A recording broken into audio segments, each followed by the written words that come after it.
부정한 것 중 가장 해서는 안 되는 부정이 불법이며 불법한 것 중 가장 해서는 안 되는 불법이 위헌입니다. 위헌하다면 불법한 것이고 불법하다면 부정한 것입니다. 더 이상 대한민국의 꽃이 썩어가는 것을 좌시하지 않겠습니다.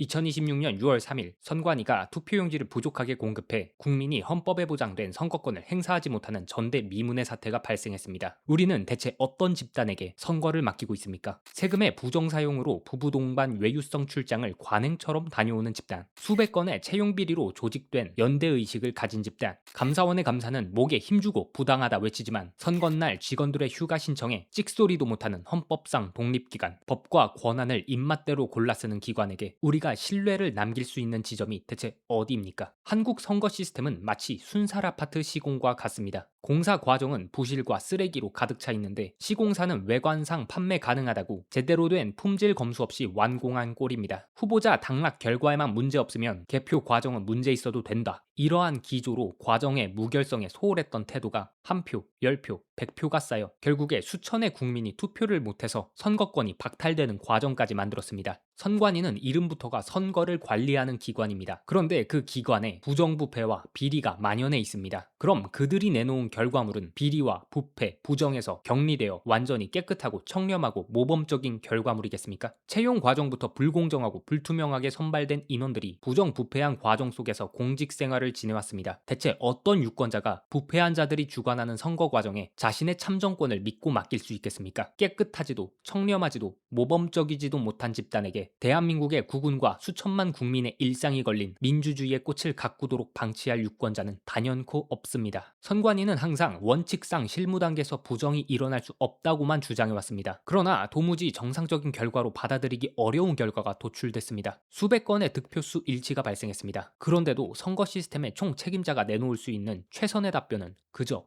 우연이었습니다. 우연도 3번이면 필연이라 부릅니다. 그럼 필연이 3번이면 뭐라 불러야 합니까? 참고로 대한민국 법적 표현을 빌려보자면 이렇습니다.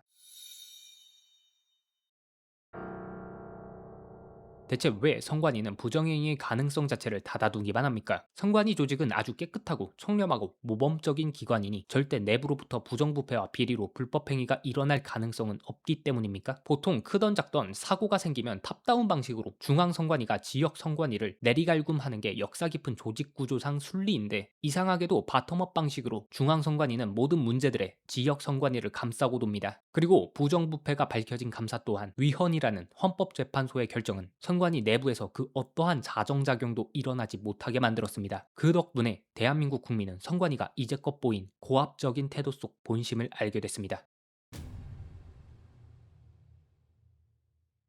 기득권은 한동안 이번 사태를 묵인하고 침묵했습니다. 그러나 사태가 사그라들 기미가 보이지 않으니 결국 선관위의 부실로만 엮어서 호통치고 야단치며 목소리를 높이고 있습니다. 그리고 사법권은 이 사태를 부실 선거로만 논의할 것으로 예상됩니다. 그렇다고 이대로 또 국민의 입장과 정반대로 흘러가는 장단에 어울려줄 생각은 없습니다. 부정한 것 중 가장 해서는 안 되는 부정이 불법이며 불법한 것 중 가장 해서는 안 되는 불법이 위헌입니다. 위헌하다면 불법한 것이고 불법하다면 부정한 것입니다. 더 이상 대한민국의 꽃이 썩어가는 것을 좌시할 수 없습니다. 헌법이 보장하는 선거권은 민주주의의 생명과도 같습니다. 대한민국 법은 중대한 권리가 과실로라도 침해됐을 경우 민사로든 형사로든 모두 책임을 부과하고 있습니다. 특히 이번 사태는 선관위 설립의 목적인 선거 업무상 발생한 중대한 권리 침해로서 더 엄격하게 가중 책임을 부과해야 함이 마땅합니다. 즉 이번 사태가 선관위에게 책임이 부과되는 사안이라면 이미 법에 대한 위반이며 그 불법이 헌법에 명시된 참정권의 훼손이기에 위헌으로서 다뤄져야만 합니다. 하지만 이번 사태가 단순히 부실로 발생한 위헌 선거가 되는 것은 선관위에게 너무나도 관대한 판결일 겁니다. 왜냐하면 이번 선거는 애초에 준비 단계부터 위헌이었다고 봄이 마땅하기 때문입니다. 선거권은 헌법 제24조가 보장하는 기본권이며 제한에는 반드시 법률적 근거가 필요합니다. 그런데 투표지 인쇄 비율 결정은 선관위 내부 결정으로 이루어졌습니다. 이는 대한민국 법령 체계상 행정규칙의 성격을 가지며 행정규칙은 상위법에 위반되면 적법성을 잃습니다. 이 말은 즉 대한민국 국민이 적법한 불법하지 못한 선관위의 내부 결정 때문에 애초에 선거 준비 단계부터 참정권이 박탈당해 이번 선거가 시작되었다는 사실관계가 성립됩니다. 그럼에도 불구하고 이번 선거가 위헌으로 결정되지 않는다면 펼쳐질 암담한 미래는 두 가지입니다. 선관위가 헌법에 보장된 대한민국 국민의 권리를 환경보호 목적과 과거 투표율로 박탈시킬 수 있다는 희대의 초헌법적 결정권을 인정하는 셈이 됩니다. 하물며 정치인들은 앞으로 이와 같은 사태를 방지하기 위한 법을 발의하거나 시행시킬 이유도 없다는 결론에 이릅니다. 예상되는 선관위의 반론도 두 가지입니다. 법에 명시된 절차대로 번호표를 받은 유권자가 모두 투표를 마쳤다는 사실입니다. 그러나 해당 법은 투표를 마치지 못한 국민을 보호하기 위한 법이지 선관위가 자의적으로 국민의 참정권을 침해했을 때 면책시켜주기 위한 법이 아닙니다. 만약 해당 법을 토대로 선관위의 면책성이 인정된다면 투표용지를 10%만 준비하고 국민을 2, 3일씩 줄 세워도 결국 투표는 했으니 면책될 수 있다는 결론에 이릅니다. 번호표를 쥐고 대기할 수 없어 투표 기회가 박탈당한 유권자들의 권리는 집계된 번호표의 수로 헤아릴 수 없을 겁니다. 또 다른 한 가지 반론은 선거 무효 소송에 대한 기준점을 선거 결과에 영향을 미쳤는가로 따지고 싶을 겁니다. 선관위와 헌법재판소는 지금껏 후보의 당락에 변화가 없다면 어떤 결과든지 오염돼도 된다는 기준으로서 선거 무효 소송을 다뤄왔습니다. 그렇다면 51%와 49%의 득표율과 51%와 1%의 득표율로 당락이 결정된 결과는 선거 결과에 아무런 차이가 없는 겁니까? 득표율에서 2%포인트와 50%포인트 차이는 국민의 의사를 제대로 대변하지 못한 선거 결과입니다. 대한민국 선거는 유권자가 정치적 판단을 내릴 때 투표 참여율에 변화가 발생하지 않도록 투표 도중에 득표율을 공개하지 않습니다. 하물며 한쪽 정당 우세 지역은 약세 정당 쪽에서 어차피 당선자가 결정됐다고 여기고 아예 후보자 등록을 포기합니다. 또는 유권자의 투표율 자체가 하락합니다. 이는 헌법이 선거 결과에 후보자의 당락만이 아니라 득표수까지 오염이 없을 것을 보장해야만 국민이 참정권을 제대로 발휘할 수 있다는 의미가 됩니다. 아무리 강조해도 부족합니다. 이번 사태는 애초부터 국민의 선거권이 명백히 훼손당해 시작된 위헌 선거로서 다뤄져야 합니다. 위헌하다면 불법한 것이고 불법하다면 부정한 것입니다. 지금까지 단발적으로 제기된 부정들에 외면해왔습니다. 그래서 꾸준히 불법적인 구조 속에서 선거를 치러왔습니다. 결국에 국민은 선거가 치러지기도 전에 참정권이 박탈당해버렸습니다. 이 지경이 된 건 대체 누구의 책임입니까? 선관위, 민주당, 국민의힘,